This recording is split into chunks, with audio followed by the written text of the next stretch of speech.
Ano ang masasabi mo sa hearing, attorney? Sabi ni Danny. Nauna, magandang hapon po. At ako ay impunto ngayong alas 5 sa ating pagla-live sa inyo. At sinubukan ko talaga, pinilit ko na makasama kayo ng alas 5. Ilang beses na po tayong nalilate sa ating tagpuan. At oras uli ng pag-uwi. Sa karamihan, yung iba na may magtatrabaho, papasok sa eskwela. Again, let me begin by saying thank you for allowing me at pagpapatuloy sa akin sa inyong mga tahanan, sa inyong mga office and work places, sa inyong sasakyan, sa inyong paaralan, at kung saan man po kayo naroroon ngayon, at sa lahat ng Pilipino saan man panig ng mundo. Bagamat ang ating title ay nasaan ang due process, bilang tugon doon sa unang-una nagtanong si Danny, ano ang masasabi niyo sa hearing? Hindi ko po napanood yung buong hearing. During lunch break kanina, nung tayong may mga kausap, atin pong nasubaybayan yung kapiraso. But I think for the purposes of our reaction, nakuha ko po yung gusto kong marinig kanina doon sa hearing na naganap. Kaya nga po yung ating title, nasaan ang due process na para kay Tatay Digong. Bagamat ito ang ating title, nasaan ang due process, yun pa rin ho ang ating patuloy na panawagan. Tuloy-tuloy po iyan. Bring back Tatay Digong. Bring home Tatay Digong.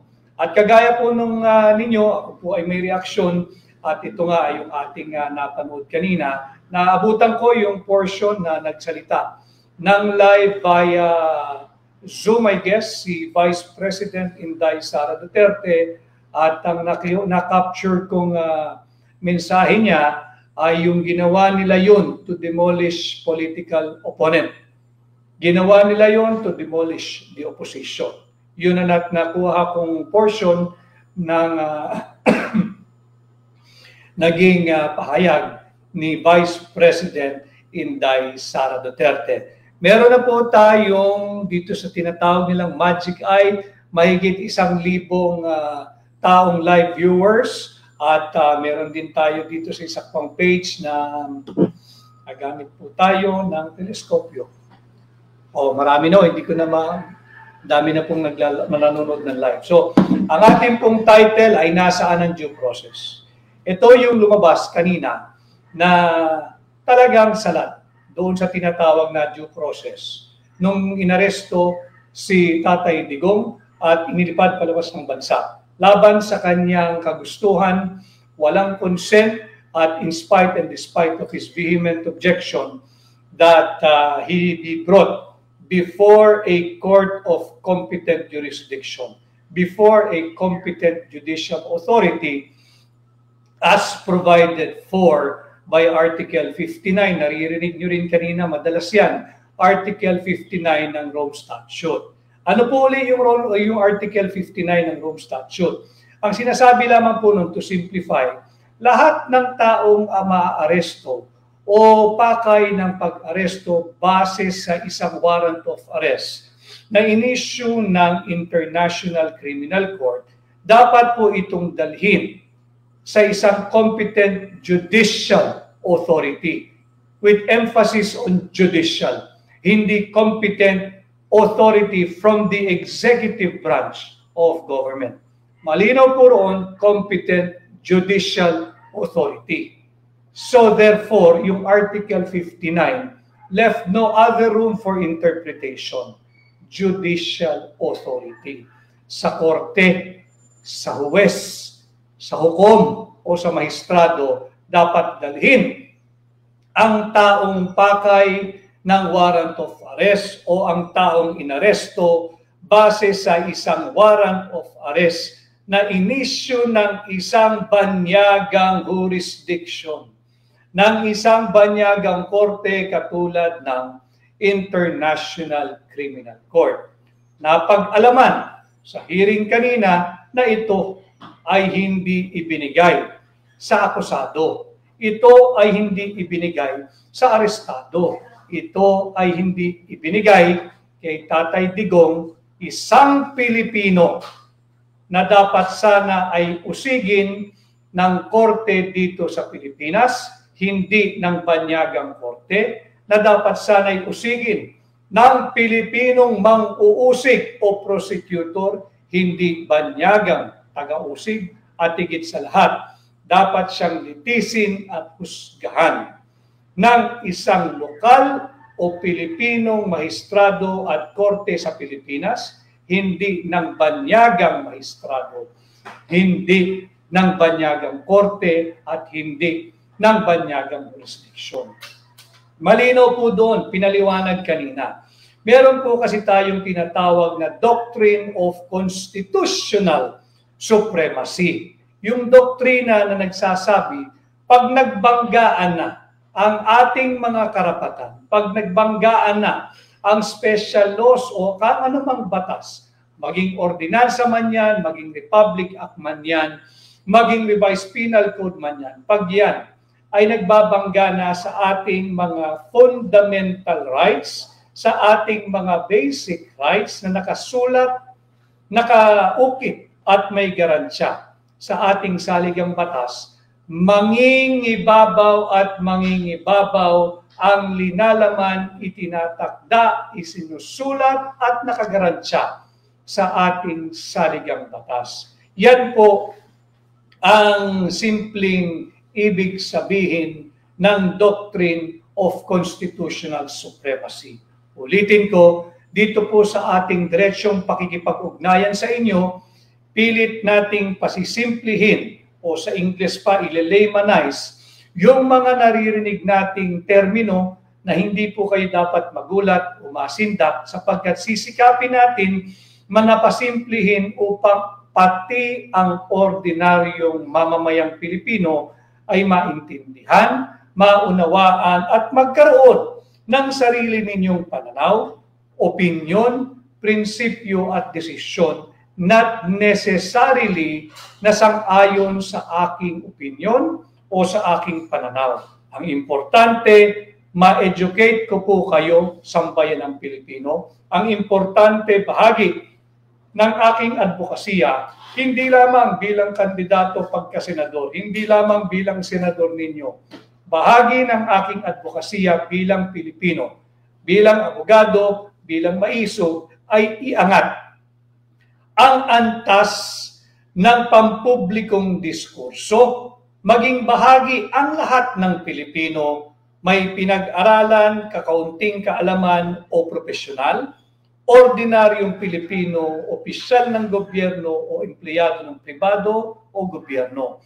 Importante ho magkaroon kayo ng sarili ninyong opinyon sa mga mahalagang usaping panlipunan, sapagkat tanging ang isang informed citizenry lamang ang tunay na makakapagbigay diwa dito sa mga garansya na nakaukit, nakasulat at may garansya sa ating saligang batas. Ito na nga po tayo, pinag-uusapan natin nasaan ang due process.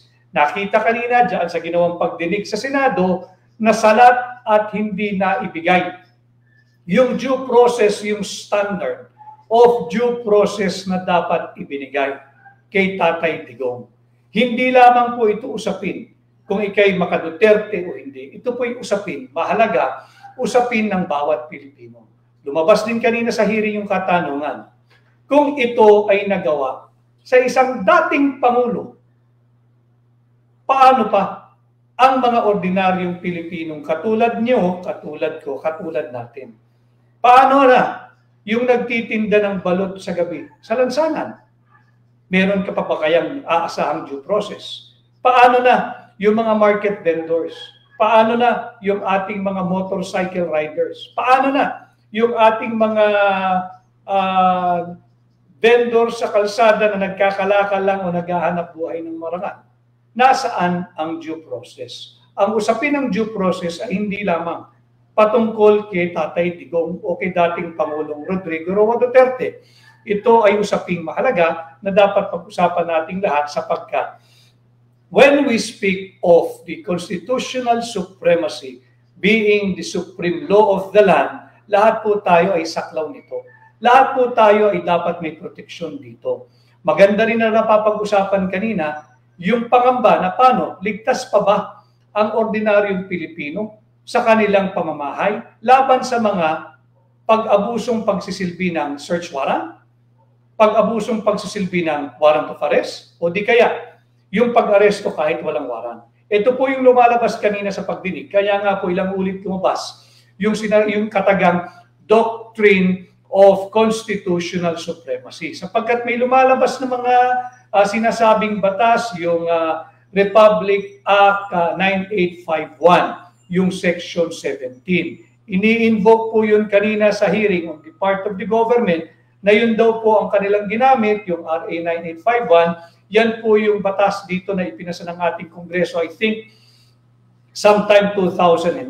Ito po yung batas laban sa laban sa genocide, itong crime against humanity. Yan po yung kanilang ini-invoke kanina, yung RA 9851 Section 17, to justify why they have to give away a Filipino citizen that goes by the name of Rodrigo Roa Duterte to a foreign jurisdiction.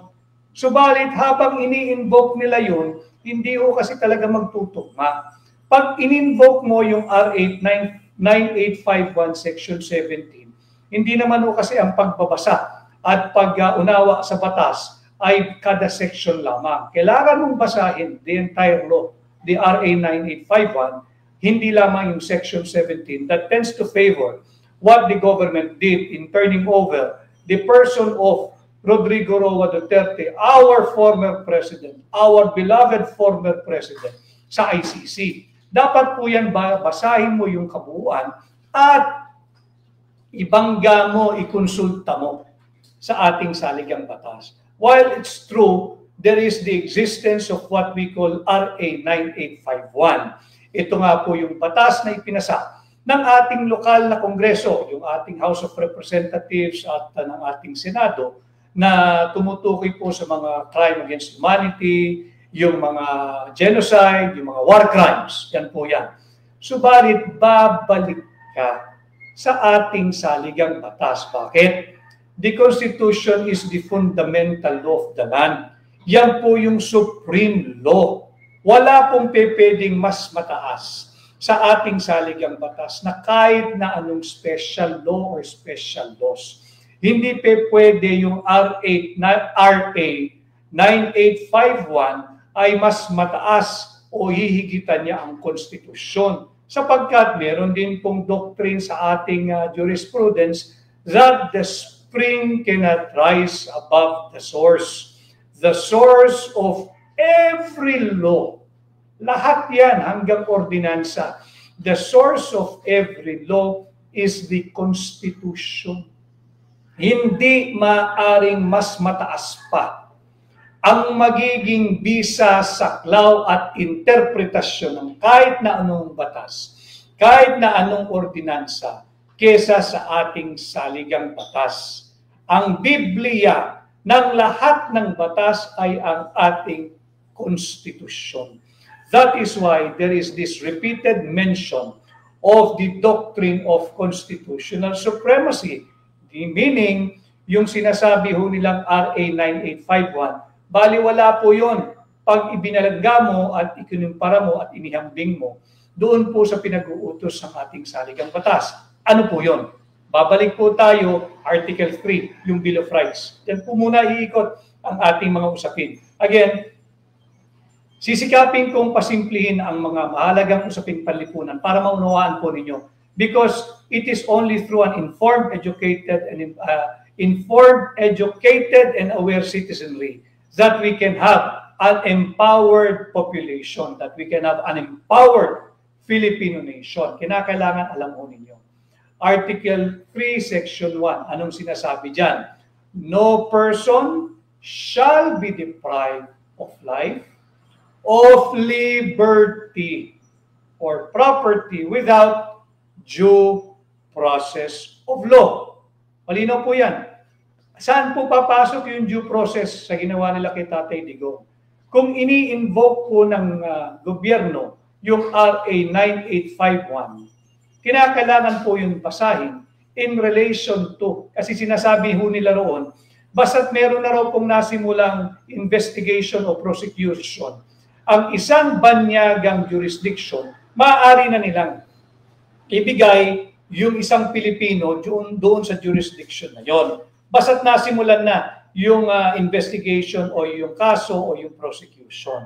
Tama. Tama po kung simple reading nung Section 17 of RA 9851. Pero may pinaguhugutan po yung RA 9851 eh. Babalik po tayo doon sa sinasabing yung batas ng international, yung Rome Statute. Babalik po tayo doon. Ano po sinasabi nung Article 59? Nung Rome Statute, na napapakinggan nyo rin po kanina yan. Lahat ng inaresto o aarestohin na Pilipino na saklaw ng tinatawag na warrant of arrest na inisyu ng International Criminal Court ay dapat agad-agad, walang delay. Hindi mamaya, hindi bukas, hindi sa susunod na linggo, hindi 6 months from today. Agad-agad, ora mismo, dapat ay dalhin sa isang competent judicial authority.